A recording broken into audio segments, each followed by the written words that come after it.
non, tu peux pas là. Non. Non, on va pas voir le livre. Mila, pousse-toi. On va pas voir le livre là. Allez, file. Psst. Viens là, à côté. Pousse-toi. Mila. Allez, bouge. Je crois que Mila, elle veut pas que je vous fasse la lecture. Hop. Ah, ça y est. J'espère que je vais y arriver.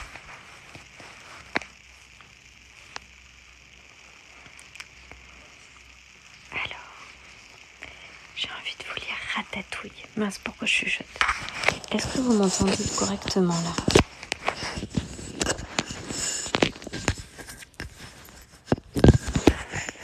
Vous m'entendez ou pas? Là, vous m'entendez là? Oui, merci. J'espère que je vais pas vous faire trop tourner la tête. Non, c'est Mila que tu entends ronronner, ronfler, voilà. Et elle boude parce que je l'ai virée au pied du lit. Allez, on va essayer de se caler comme ça. Faudra que je trouve une installation un peu mieux. Alors on va... Je sens quoi ça? C'est sympa. Il n'y en a plus d'Amon. Alors, Ratatouille.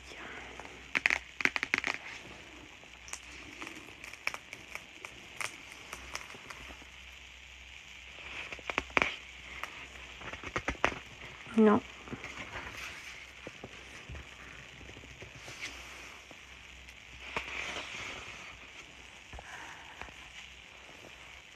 Pas de problème.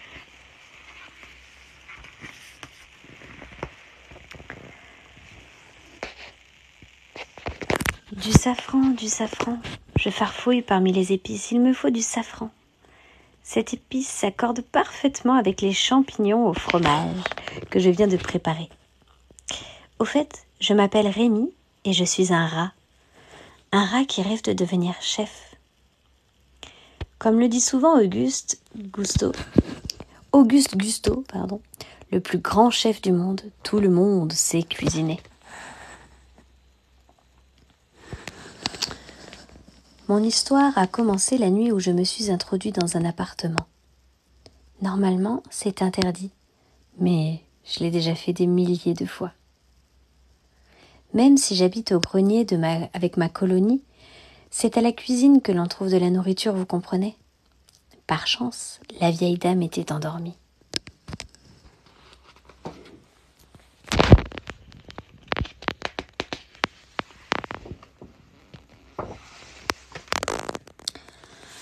En traversant le salon, j'apprends par la télé que Gusto est mort. Sous le choc, je m'arrête, net. Gusto était mon héros. Soudain, la vieille dame se réveille et me poursuit, armée de son parapluie. Mon frère Émile se précipite vers le grenier. La vieille dame se met à courir après lui. La maison est sans dessus-dessous, quand soudain, le plafond s'effondre avec la colonie de rats.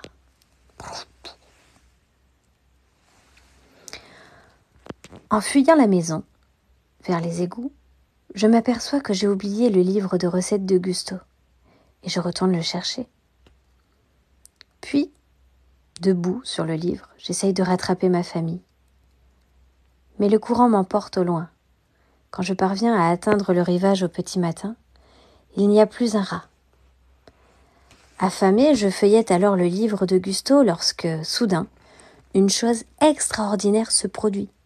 Le portrait de Gusto me parle. « Si tu as faim, cherche autour de toi, dit-il. Cherche autour de toi. » Mais je viens d'égarer ma famille et tous mes amis, dis-je. Si tu penses trop à ce que tu as perdu, tu ne verras pas ce qui est sous tes yeux, répond Gusto. Désespérée, J'obéis à ce drôle de portrait et grimpe sur le toit d'un immeuble. Paris s'offre à moi, magnifique. Au loin, j'aperçois le restaurant de Gusto. « As-tu trouvé mon restaurant ?» sourit le fantôme de Gusto. J'inspecte le toit de l'immeuble, et je trouve une verrière. « Une vraie cuisine de gourmet !» dis-je en m'extasiant. « Je sais que tu as lu mon livre, » poursuit Gusto. « Mais voyons si tu l'as bien compris. Lequel d'entre eux est le chef ?» Je désigne alors un petit bonhomme avec une grande toque. « C'est celui-là. »« Bravo, tu es très intelligent, » répond Gusto. « Et lui, qui est-ce ?»« Et lui, qui est-ce ?» demande-t-il en me montrant un jeune garçon. « Oh, lui, dis-je, c'est le commis, pas un cuisinier. » Le garçon renverse alors une marmite de soupe. Je dis toujours « Tout le monde sait cuisiner », proteste Gusto. « Tout le monde sait, mais est-ce que tout le monde doit ?» dis-je, en voyant le garçon verser des épices dans la soupe.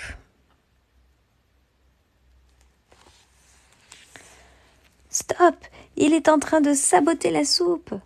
Soudain, la verrière s'ouvre et j'atterris dans l'évier rempli de vaisselle sale. Trempé, je déambule dans la cuisine. Un endroit dangereux pour un pauvre rat comme moi. Il y a trop de personnes avec un couteau à la main. En passant près de la marmite de soupe, une horrible odeur chatouille mes narines.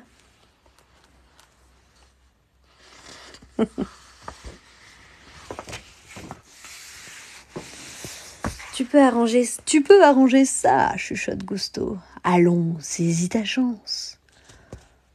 Au lieu de m'enfuir, je lave mes pattes et inspecte les ingrédients posés sur la table. J'ajoute des herbes, des épices, des légumes. Au moment où je vais obtenir un mélange parfait, je réalise que Linguini, le commis, m'observe avec un air ahuri. Soudain, le chef Skinner se met à crier « Soupe! Soupe! Où est la soupe ?» Linguini me cache aussitôt sous une passoire. « Pousse-toi, commis !» lance Skinner en prenant la marmite de soupe. Puis, il aperçoit la louche dans la main de Linguini. Skinner l'attrape par le col et crie « Tu as osé cuisiner dans mon restaurant ?»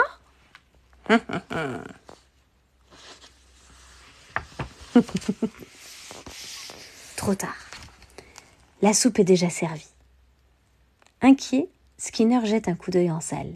Une cliente vient de goûter la soupe et parle à l'oreille de Mustapha, le serveur. « Linguini, tu es renvoyé !» hurle Skinner. Colette, la cuisinière, goûte à son tour la soupe. Elle est délicieuse. Puis Mustapha revient en souriant et dit « La cliente a adoré la soupe. » Skinner se tourne vers Linguini avec un sourire glacial. J'ai été un peu dur avec notre nouveau commis. Il a pris un risque et nous devons le récompenser comme l'aurait fait le chef Gusto. Tu vas préparer la soupe sous mes yeux, dit-il. Soudain, il m'aperçoit sur le plan de travail. Un rat, hurle-t-il. Linguini me capture. Et Skinner crie « Tue-le, tue-le !»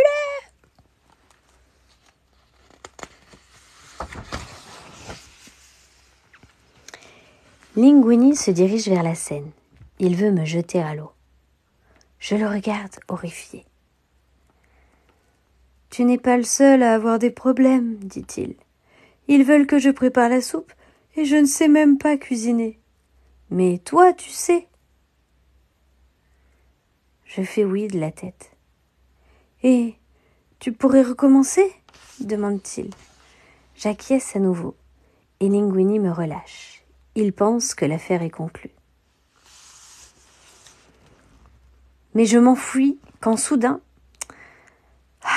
je réalise que c'est la chance de ma vie. Je peux devenir Chef cuisinier. Je rebrousse chemin. Au restaurant, Linguini me cache sous sa chemise. Je l'aide à faire la soupe en gigotant le long de sa manche, et cela le fait rire. Puis, j'essaie de lui donner mes instructions en le mordant, mais en vain. Nous décidons alors d'aller chez lui pour trouver un autre système. Je m'installe sur sa tête et je tire sur différentes parties de sa chevelure pour faire bouger ses bras et ses jambes. Avec un peu d'entraînement, il m'obéit comme une marionnette et nous devenons une véritable équipe.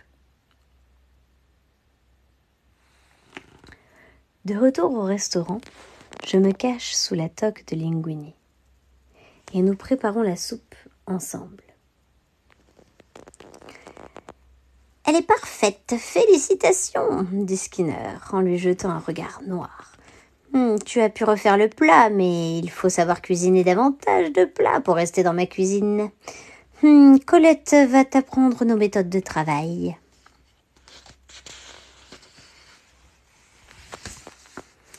Linguini se tourne vers Colette et dit « Je voudrais bien vous dire comment je suis honorée de cuisiner à vos côtés. » Mais Colette l'interrompt sur le champ. « Combien de femmes vois-tu dans cette cuisine ? J'ai travaillé dur pour en arriver là. Alors je ne vais pas tout risquer pour un commis qui a eu un coup de chance, compris ?» Pendant ce temps, Skinner découvre un terrible secret. Si l'héritier de Gusto ne se manifeste pas d'ici 2 ans, il héritera du restaurant. Mais lors de son embauche, Linguini lui a remis une lettre écrite par sa défunte mère. Elle explique que Linguini est le fils de Gusto. Le garçon n'est au courant de rien. Sur les conseils de son avocat, Skinner, le fourbe, est bien décidé à cacher la vérité.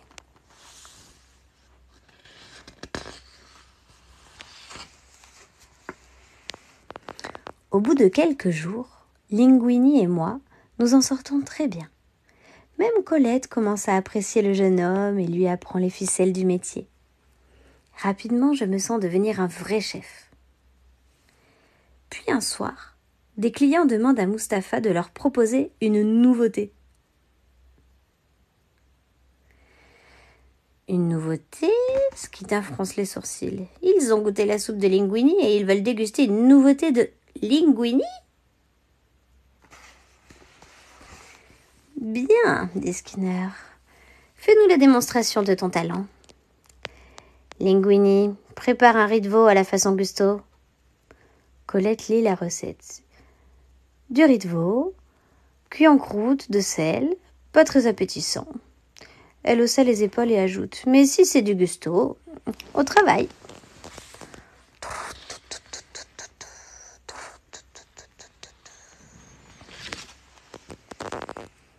Sur mes conseils, Linguini ajoute quelques épices et se penche au-dessus de la casserole pour me faire sentir son fumée. Nous devons rajouter quelque chose pour l'améliorer. « Que fais-tu » demanda Colette. « Il n'y a pas de crème de truffe blanche dans la recette. » Mais Linguini verse une nouvelle sauce sur le plat avant que Mustapha ne le serve en salle. Gips. Oh. Colette est furieuse, car Linguini n'a pas suivi la recette. Puis Mustapha revient en cuisine. « Ils ont adoré !» crie-t-il. « D'autres clients ont déjà commandé la même chose. » Ravi, je fais des bonds sous la toque. « C'est merveilleux !» dit Skinner crispé. En fait, Linguini aurait dû échouer. La recette de Gusto proposée par Skinner était difficile à réaliser.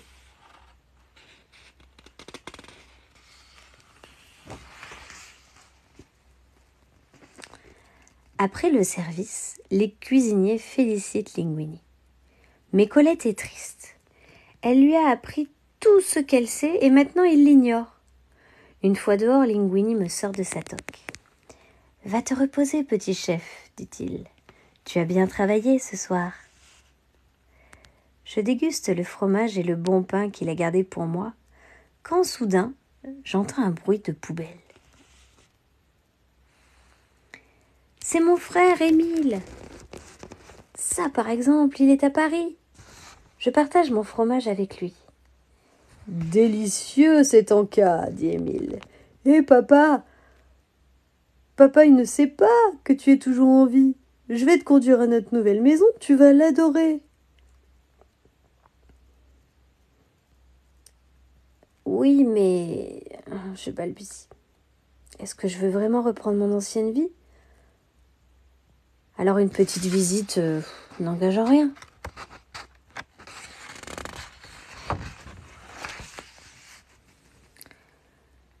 Nous avançons dans l'obscurité des égouts. Tu as découvert un coin à nourrir extra, commente Émile. Je vais le dire à papa. Je préférerais que ça reste entre nous, dis-je. J'ai peur que papa n'approuve pas vraiment ma nouvelle vie. Tu nous as manqué, s'exclame papa. Heureusement, tu es chez toi maintenant. Je regarde autour de moi. La maison semble confortable pour des rats. Mais je ne me sens pas vraiment à l'aise. Avant de partir, papa veut montrer quelque chose. Il me conduit dans un magasin spécialisé dans la dératisation des maisons. Quelle horreur!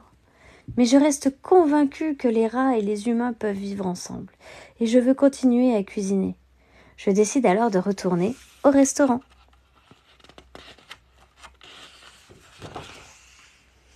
De retour au restaurant, je retrouve Linguini, affalé dans la cuisine. Skinner lui a fait nettoyer le sol toute la nuit. J'essaye de le réveiller, mais en vain. Je lui mets des lunettes de soleil sur le nez et je me cache sous sa toque. Il se met au travail. Quand Colette arrive, elle le salue en pensant qu'il est réveillé. Mais lui ne répond pas. Il répond par un ronflement. Vexée, elle lui donne une gifle. Il tombe par terre et se réveille. « Et moi qui t'aimais bien, dit Colette, je me suis trompée sur ton compte. » Elle sort furieuse. Linguini est contrarié car il a un petit faible pour elle. « C'est fini, petit chef, dit-il. Je n'en peux plus. » Il sort retrouver Colette. Mais au moment où elle risque de m'apercevoir, je tire sur les cheveux de Linguini et lui commande de l'embrasser. Ouf! C'était moins une.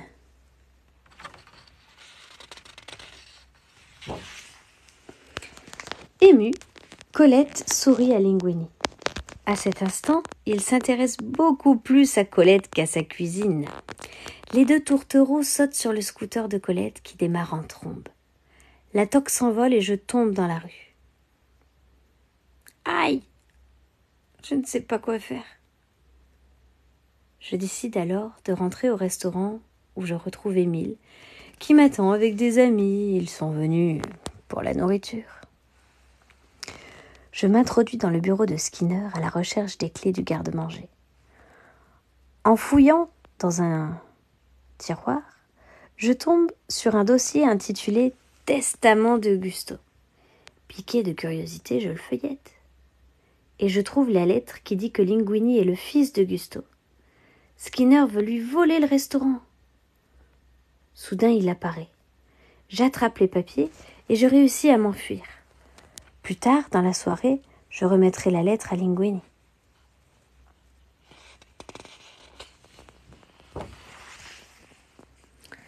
Le lendemain, quand Skinner retourne au restaurant, Linguini et Colette l'attendent de pied ferme. Skinner est renvoyé sur le champ. Il ne proteste même pas. Maintenant, c'est Linguini le chef. En quelques semaines, le restaurant est plein à craquer. Mais pour être honnête, Linguini a un peu pris la grosse tête. Un soir, Anton Ego entre dans le restaurant. Anton Ego est un célèbre critique gastronomique. Et c'est le plus redouté de tous. Il réserve une table pour le lendemain. Quand Linguini arrive au restaurant, ce soir-là, le service a pris du retard. Agacé, je tire un peu fort sur ses cheveux. Et il sort en courant de la cuisine. « Je ne suis pas ton pantin !» s'écrie-t-il. Et il m'abandonne dehors. Je suis furieux. Comment ose-t-il me traiter comme ça? Après tout ce que j'ai fait pour lui? Soudain, je vois approcher Émile, papa et toute la colonie. Je décide alors de leur offrir toute la bonne nourriture du restaurant.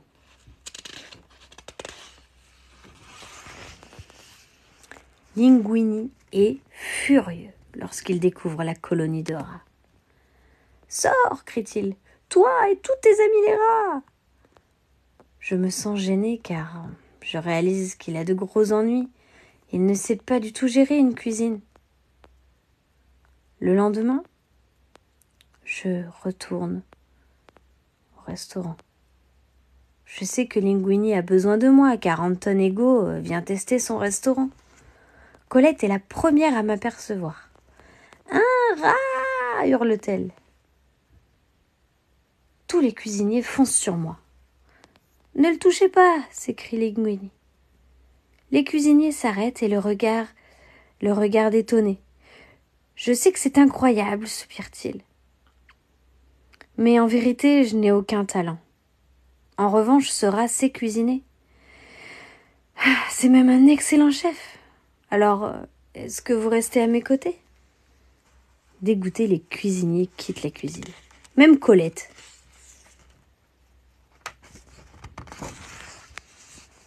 Linguini est découragé. Mon père lui est reconnaissant de m'avoir protégé, moi un pauvre rat, et il décide de l'aider. « Nous ne sommes pas des cuisiniers, dit-il, mais nous ferons de notre mieux. » Aussi incroyable que cela puisse paraître, toute la colonie se met au travail. Après un bon bain dans le lave-vaisselle, naturellement. Grâce à ses patins à roulettes, Linguini réussit à servir toutes les tables et même celles d'Ego. La cuisine est remplie de rats quand soudain, Colette revient. « Te voilà !» sourit Linguini en l'embrassant. « Dis-moi ce que veut le rat veut cuisiner, dit-elle. Je tourne les pages du livre de Gusto jusqu'à la recette de la ratatouille. « Mais, proteste Colette, le plat est trop simple pour être servi à Ego, tu es sûre ?» J'acquiesce et nous nous mettons au travail.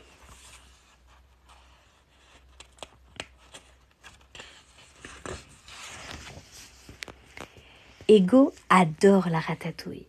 Il félicite Linguini, mais mon ami lui avoue qu'il n'a pas cuisiné le plat. Ego demande alors à rencontrer le chef. Linguini attend que tous les clients soient partis du restaurant pour faire la présentation. Ego n'en croit pas ses yeux. Linguini lui raconte alors toute l'histoire.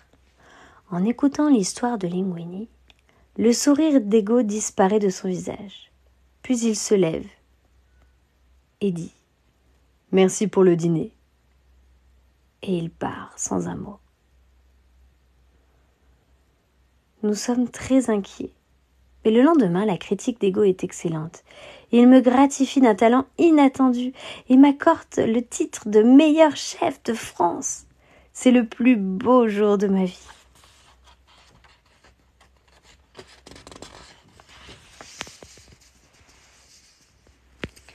Mais Skinner ne nous a pas oubliés. En nous espionnant, il finit par découvrir notre secret et appelle immédiatement le service de l'hygiène. Linguini doit fermer son restaurant. Mais plein de ressources, nous décidons d'ouvrir un nouveau restaurant, la Ratatouille.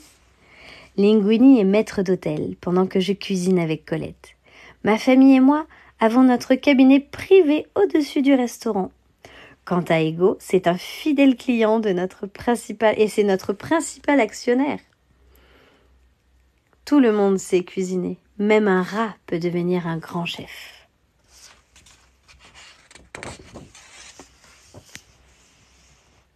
Et voilà les loulous. On a fini Ratatouille.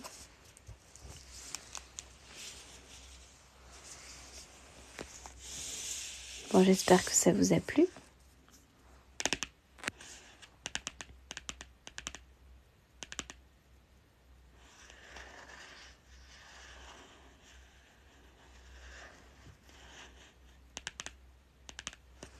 Bon, je suis contente que ça vous ait plu, mais là, il va falloir que j'aille faire dodo parce qu'il va être 3 h du matin, n'est-ce pas K-pop? N'hésitez pas à aller sur ma chaîne YouTube. Je les rediffuse mes lives.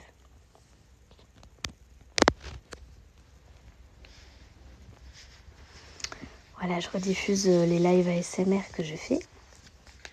Et aussi mes lives lecture. Je n'ai pas fait beaucoup pour l'instant. Voilà. Chaîne YouTube Bouniat Live. Alors zigzaguez parce qu'il y a beaucoup d'ASMR et puis vous verrez live lecture. Voilà. Oui, ma minette. Mila. Coucou mon amour. Non, là je vais aller me coucher. Il est 3 h du matin, il est tard. Oui, Raytol, je vais me coucher. Même mes modérateurs, ils me modèrent moi aussi. Voilà. En tout cas, je vous fais un gros bisou.